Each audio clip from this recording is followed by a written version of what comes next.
Ma mission TV, le miroir du monde. Na Belgique na mokonzamboka ibisanga akekuna azonga bo atambola akende France bayamba ibo azonga bo akende bo lelo Russie lobi azalaki na États-Unis misolamboka babi ba voyage journée sur misolamboka lelo tata mokonzi alobaki na namo ya kutaki na caisse. N'est-ce pas que Asali ba programme à 100 jours. Asali marmo belé. Donc on a 100 jours tika ma 100 jours. Mais là azo ramené ba milliards. Donc total a été car ils a dépensé. Oui, pour mbongo ekota mbongo ya, il faut dépenser. C'est vraiment, on a un président exceptionnel. On a un président qui a un cœur, un président qui est reconnaissant et qui reconnaît la valeur des gens. Donc bazo benga e pambate, nous sommes une plaque tournante, on doit pouvoir comprendre ça et on doit pouvoir koye bandenge nini, il faut utiliser on a nenga malari. Bande kona diaspora et belé baïga wa kuluka misala. Togo comprendre te sur tabiso mo ba congolais to zaka misala yate bango ba yebeli donc de conflit c'est que di akosunga bandeko ya yewana et bongo biso ba oba misusu depuis toutes ces années ce total qualification na mboka na biso ezate donc na marambo ebele pour nga na suggérer même chaque région normalement il faut ezala na université ton ezana na côté métier peut-être o ezo identifier région wana. Papa, Boroki ko critiquer na bino, c'est tout à fait normal. Ezapé démocratie, ba critique pèse à l'arabe bien, et moko permettant à curriculer de dire ah est-ce que ça soto za mabe tikato bongisaboto zongisabo. Quand j'entends que ba enseignant bazo grévé, je me pose la question sur le ba na banate. Parce qu'on a trouvé le pays dans un état catastrophique. Donc il faut comprendre que ça puisse prendre le temps pour mettre mieux surtout un peu dans les rails. Ma mission TV, le miroir du monde. Mbote lisusu na bandeko balandi émission en population émission babola to benga rango parlement populaire parlement ya ba chege ba romain parlement ya ba chailleur parlement ya ba débrouillard parlement ya ba policier ba militaire parlement ya ba congolais nyoso to bosanité ba enseignant ba infirmier peu ba médecin oyo bazako réclamer d'ailleurs bambongo na bango na mokolelo bobiete ba médecin bazali ebele oyo bazako senga ete ba aligner bango ba futama lelo pe bazali ki liboso ya ministère ya budget pour na ko réclamer ba droit na bango. Donc voilà émission babola émission ya bandeko ba nyoko maka yango e bandi bandeko banandi na mikolo lekaki bandeko batuni ndeko Flavien mokonzi mboka akotambola mingi akende boye azonga amata akita akende na même na akuta poto akitika mbala moko na est bandi kotambola Congo central abimi akei ba ko comprendre te mokonzi mboka ko bebisa misolo ebele ya mboka pona mibembo na ye bandeko babinde ko faveur sengo solo na bandeko ba pembeni na mokonzi mboka ba ko soutenir vision mokonzi mboka o ba ko accompagner vision ya mokonzi mboka o ba msuba ko benga Fachi Beton suba koloba keno yende suka to seketo solo na ba oyo bazali plus proche na ba vision na bango na yango bo mesana kolanda awa na itando na biso mwana mboka Didier Budimbu azali mokambi ya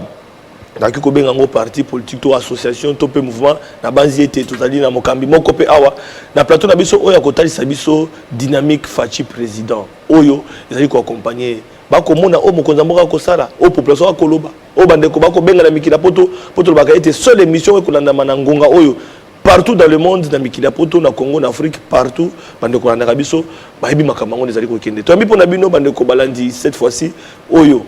azali quand même na parti on a pas bosengo ba ete mona mboka Didier Budimbu akoma vice ministre plutôt azo ba fonction mususu sengi plutôt ba cadre ya dynamique Fachi président bazara to bazara raté lelo to yambi o to bengi mama Betty Chamala mbote mama mbote ndeko Flavien ba biso to yamba yo na micro na biso na émission babola ya solo na banzi na thème na biso tozu kolobawa mokonzi mboka kotambola pe mo mingi pe na mikolo ekaki na meki ko benga ngape na poto to na mokuto pe mokonzi mboka yake bomoni kaka bomoni boto bisa ayo yozongi na parlement babola mokonzi mboka kotambola mingi bande ko so babitika akende na lune na mapata po atamboli mingi eko sabino lokumu tango bato bako critiquer ba pouvoir mokonzi mboka. Je crois qu'il faut comprendre pour nanini mokonzi azotambola pour nanini mokonzi azobima azokende ko luka solution pour na Congo ko telema yango mokote Congo ezana besoin ya batu oyo bazape na libanda le monde et fonctionnera un peu ningwana ezaka na okopesa exemple moko soko fandi na ndaku na yo orozoelo komorote. Il faut bimana libanda okutani na ndeko Flavien et biso ah maman yaka omoni so to teki botozongi siboy toko ko récupérer moi bon mokola ozonga na ndako ozonga na moi quelque chose. Donc papa mokondila ka bimaka azo bimate pona elenga okende ko tambola. Je crois qu'à tambola déjà est belé. Donc ça tout simplement pona ko réaliser peu importance au Congo azanango. C'est une plaque tournante du monde. Donc to réaliser ngo to yeba ngo to encourager Alekisi la biloso na Belgique na mokonza mboka ibisanga akekuna azonga bo atambola kende France ba yamba ibo azonga bo akende bo lelo Russie lobi azalaki na États-Unis misolo mboka ba voyage journée sur misolo mboka misolo zo kende mboka mbaka mokonza mboka nde akolia mbongo parce que mbongo nyoso okeka na présidence ya tambola ka mipepo atambola ka na mipepo a dépensé peut-être 1000 francs mais là azo ramené ba milliards. Donc total a été car ils dépensé oui puis pour mbongo ekota mbongo ya il faut dépenser so ko le bio kanga pe kaka orozoelo morote il faut semer et le oiseau ça na azo semer mais to remona ba fruit nango to remona récolte nango ça c'est sûr. Donc kobimanaye eza oui puis que ça peut risque ko zora ba avion na non kende musikate voilà donc ça va risque nandimi te ya cause voilà à cause ya sepelate azora kaka avion matara kitaka kendaka. Donc le Congo est une plaque tournante ya monde. Je peux me permettre de le dire, ça se voit na manière au bazo bengisa na bamboka nyo surtout pour ba yebi que ba na besoin ya Congo pour na ko vivre pour ba industrie na bango et fonctionner, baza na besoin ya Congo. Donc bazo benga e pambate, nous sommes une plaque tournante, on doit pouvoir comprendre ça et on doit pouvoir koye bandenge nini, il faut utiliser on na nenga mala. La Russie a ko ramener 500 millions na ba contrat bande ko bakoya kotonga ba usine na locomotive awa bande ko bakoya ko c'est la biso bara ya ba train ba koya ko tala mamotali locomotive investissement il y a 500 millions mais bande ko mosu balobi ke ko zelaka mindele ba pesaka yango ne ba komaka ko diriger biso dali lokola tozongi susu na auto ko benga antinationalisme oyo mokonza mboka o aleka sortant Joseph Kabila Bundisa pona mindele balinga ko pesa mais en retour ba ko kwa moi ebele oyo uti ko memela biso est-ce que Congo ko bimisa 500 millions te pona ko sala oyo bande ko ba ko ya ko sala na mboka biso osu nta 15 millions eko bungaka eko ibana te to ko zelaka te lelo. Papa Flavien makamno surtout ezalaka en fonction de ndenge nini contrat na biso tozo sala. Ce qui to sali contrat mabe effectivement oya roye ba ko négocier a rejoindre la grande part oya roye ba ko négocier te a se retrouver te. Donc on to sala ba erreur wana ebele ya wana to se retrouver te na kati ya Congo. Mais on a eu quand même maintenant aujourd'hui la connaissance de comment tourne les choses. Nandimite que les lobby ce qui mutu a roula qui yo mutona l'air à roya il repose sous maïe le coleka. Donc la négociation ça a l'intérêt à Congo. Bien sûr. Moi nous avons na mukondi chaque fois on insisté que alingi ba industrie et ya awa alingi tous la formation parce que autant depuis toutes ces années ce total qualification na mboka na biso ezate. Donc na marambo ebele pour nanga na suggérer même chaque région normalement il faut ezala na université ton ezana na côté métier peut-être o ils ont identifié région ana supposons que na ba Congo on sait qu'il y a beaucoup de plantations faut tous ana ba experts des agronomes qui sont experts dans ça ou qui que tu sois au fin na côté que non il faut chaque région ezala na particularité nango c'est l'avantage du Congo na ba gouverneur ba province c'est sûr que ba gouverneur ba province on a ba contrat na bango pe moto na otali domaine wana mais est-ce que ekopé ça misala na ba na mboka parce que likama musupe yangwana le to komona mokonza mboka ko tambola ba investisseur akoya na bango est-ce que ba koya na mindele nde ba ko sa misala to pe ba ko sa ba congolais o ba ko sisa ba université bande ko na biso ba na chômage bande ko na biso ba ko luka ndenga ko zo apenda ndenga ko bika na ba famille na bango to pe misala koya ou bien ko zalaka classe politique moko boye o bino bande ko dynamique faci président to pe na bande ko musu to ko ba ko belé ba Congola diaspora bande ko na diaspora et belé ba yekawa ko luka misala to ko comprendre te sur ta biso moko ba Congolais to zaka misala yate bango ba yebele donc de conflit c'est que di akosunga kaka bande ko ya yewana e bongo biso ba oba misusu pona ko ba bola misusu ba zo ba nandimite que bateau bazoya baeka pona holuka musala mais baepe ko emmener une autre vision du Congo baepe ko emmener eloko ba moni kuna ba moni que ça possible pe ça mana mboka expérience za kuna na poto yango ba lobi ba ramener en rien que quelquefois par le fonctionnement par le traitement entre compatriotes et ça aussi très important donc je crois que ba monate que allez la diaspora bazoya po baya ko déranger Congo to baya ko tondisa de toute façon Congo est tellement munene ceux qui batu mususu ko to ba étranger bazoya et bon biso ba Colombo ka vraiment tous en place te za ya solo wana voilà toujours ko baka moto ki na programme ya président Félix Tshisekedi Tshilombo dynamique Fachi président pour créer un go avant comme mokonzi mboka tu peux boter une vision que un jour Félix Tshisekedi a comme mokonzi mboka dynamique Fachi to créer un go pendant la campagne pendant campagne na biso yebi tozaki na 21 candidats na ba 21 candidats on s'est plus retrouvé na kati ya programme ya Fachi voilà pourquoi est-ce qu'on s'était dit biso candidat au biso tolingi to tshela makelele eza Félix Antoine Tshisekedi. Et c'est comme ça que tu se réunir, tu créer dynamique. Donc voilà, surtout à l'équipe président. Est-ce qu'il y a reconnaissant Félix Tshisekedi, il y a reconnaissant na ba association, na ba organisation où salema pendant la campagne électorale na obandimela ka bazo ba risque pe le comme président. Est-ce que retour est allé à ça au consulter bino to apesa bino mokongo? Non, en tout cas, Sabino avec certitude que c'est vraiment, on a un président exceptionnel. On a un président qui a un cœur, un président qui est reconnaissant et qui reconnaît la valeur des gens. Ça, Bissomoko Toza témoin nango, Bissomoko Tozo vivre nango, et que voilà, il veut travailler avec Naba Congolais. Alingi Kosa Naba Congolais. Aujourd'hui, Toza na président na biso dynamique qui est vice-ministre na enseignement et ça lourde tâche à Pesibiso ayebi je crois qu'il a vu quand même comment est-ce qu'on se bat il a volonté au Toza nango au Tozo linga que Congo il faut comme na image mususu et lelo oyo c'est vrai Tozo tala peut-être juste au chômage et tout mais un mot Toza na tendance alors on a la plateau le ba ministre donc micro ya population ya babola bango bakolo basuna babola te. Donc, il faut tout changer. Oui, balobi puissance ya maloba. Donc, na koloba babola na olingango mingite parce que balobi maloba na biso créaka. Il faut to longola que Congo ezala kaka ya babola te. Congo faut to lingasiko Congo ezala un pays prospère. Un pays où bien on a l'air tozo kipe baba na biso to lingi lobi ba na biso bazala. Tant comme ba ministre baloba souté pour te balobaka omoni soko komi quand même eza na niveau national na niveau mboka responsabilité eza ebele eza pe makasi donc koloba baroloba siko na minute bazo fandisa nanu ba ministère na bango mais ba ozana temps ya osala ba sortie ya koloba ya ko expliquer enseignement comme toujours au souffrir na place ya son excellence Didier Boudimbu oyo ayebi mwana mboka donc wana pangi abikande to zalaka le ministre mais oui bon ils a étoile les a chance mais gratuité enseignement ils ont un programme à Fachi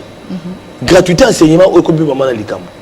to koyo kapé na est kala mingi ta na bokaki na Goma Bukavu bande ko na biso ba enseignant ba grévé likambo ya gratuité enseignement beaucoup monde yango ndenge yo Félix Tshisekedi akina ngo mbango na précipitation est-ce que atalaki liboso na ndenge nini makambo so zali ko zelaye soki lelo bandi loko bandi lelo milelo ko zala belé papa omoni makambo susu il faut oser il faut le faire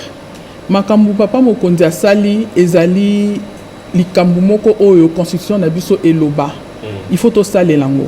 alobi kazo lutter contre la pauvreté toyeba que oya sali la pauvreté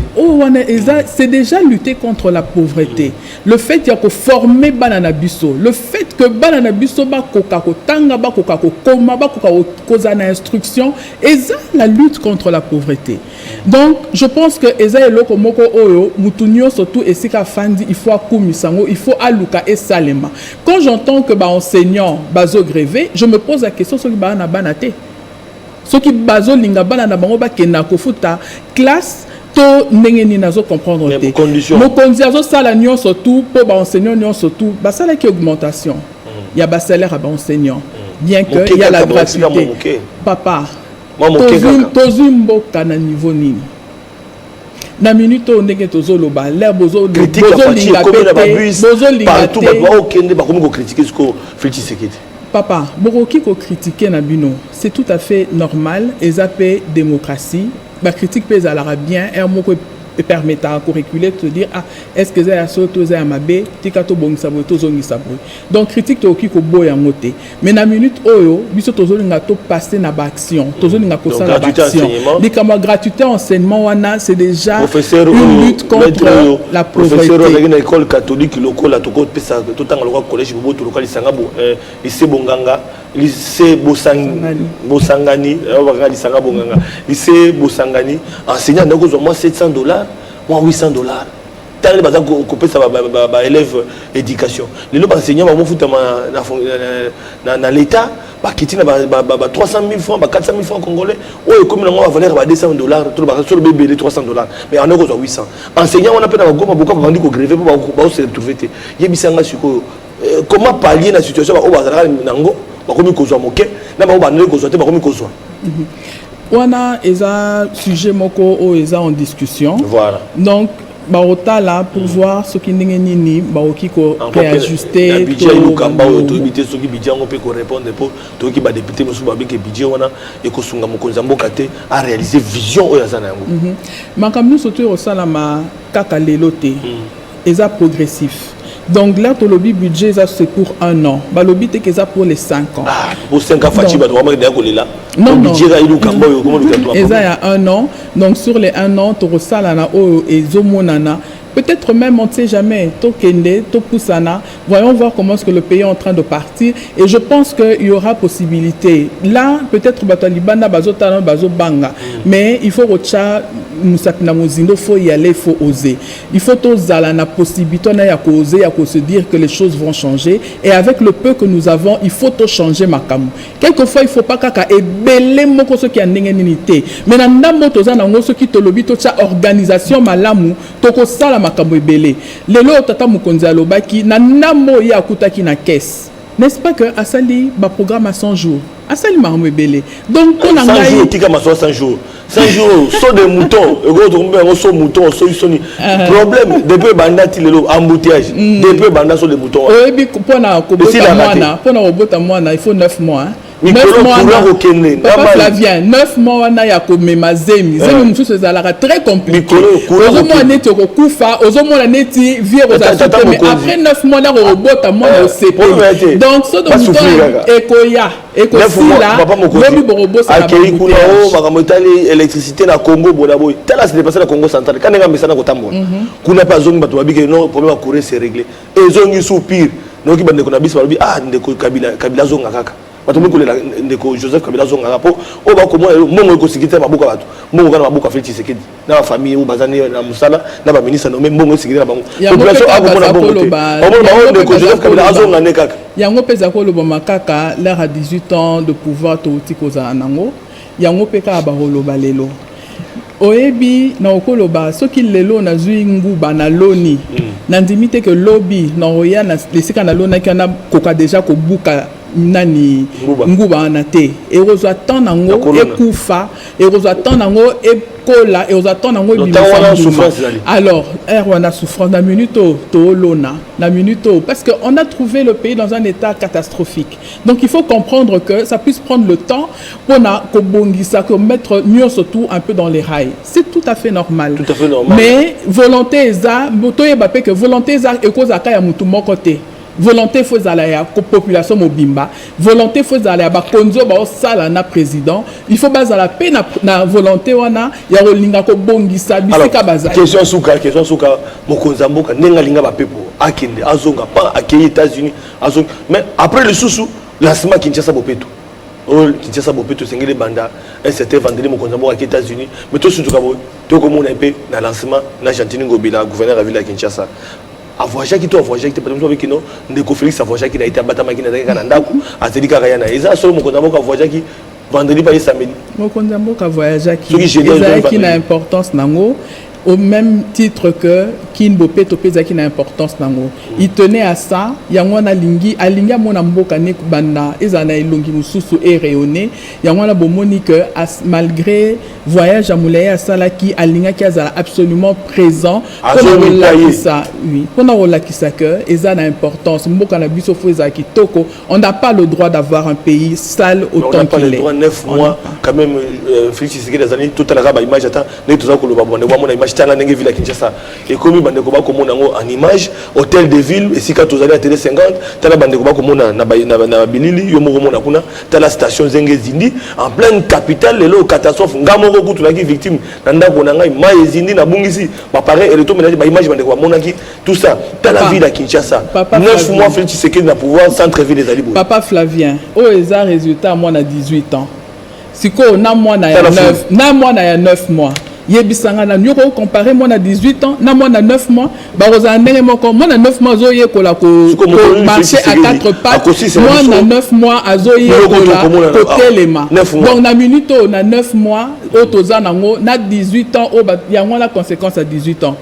biso sikoyo na 9 mois otoza nango photo silisa makamo moi na 18 ans salaki ata bino moko bo pesa biso temps bo mona Congo ndenge yokoma. Voilà bandeko balandi émission ya babola émission ya population émission na bino bandeko bolinga kaboy ba makamba Congo ndenge zali kokende vraiment to komi na suka ya émission na biso to yambaki po na bino mama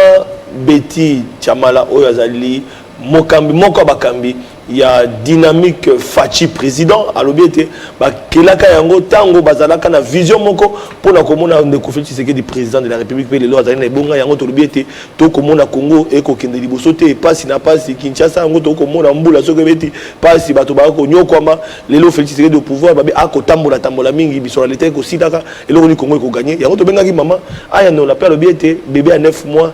souffrance ezalaka metango akobotama bandeko bakosepela matondo mingi na banzi na mikolo koya okoya ko répondre à toute la population. Merci ndeko Flavien. Matondo na bilo bandeko ozaki li bakoko na biso tukutani lobby na invité mosusu na masola sika poko la mabota na bilo.